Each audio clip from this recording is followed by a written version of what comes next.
இன்று இந்த இனிய நாளில் 13/7/2025 கவியரசர் திரு வைரமுத்து அவர்களுக்கு இன்று பிறந்த நாள் காணும். வைரத்துக்கே பிறந்த நாள் காணும், கவிதைக்கு பிறந்த நாள் என்று சொல்லலாம், மிகை ஆகாது. அவர் பெயரும் புகழும் ஓடு கவிதை உள்ளவரை அவர் பெயர் நிலைத்து இருக்கும்.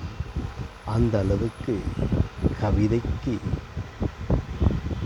பெயர் சொல்லக்கூடிய அளவுக்கும் வாழ்ந்து வந்தவர், கவிதையோடு ஒட்டி பிறந்தவர் என்று சொல்லலாம்.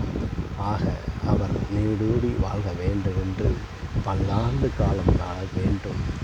நாட்டு மக்களுக்கு இன்னும் பல கவிதைகளை உணர்ச்சி பூர்வமாக சொல்லி, பல விழிப்புணர்வுகளை சொல்லி பரிசளிக்க வேண்டும் என்று வேண்டுகோளாக வாழ்த்தி வரவேற்கிறேன். நெல்லை மாவட்டத்திலிருந்து வாசகன் ரிப்போர்ட்டர் சார்பாக எஸ். பழனி. நன்றி.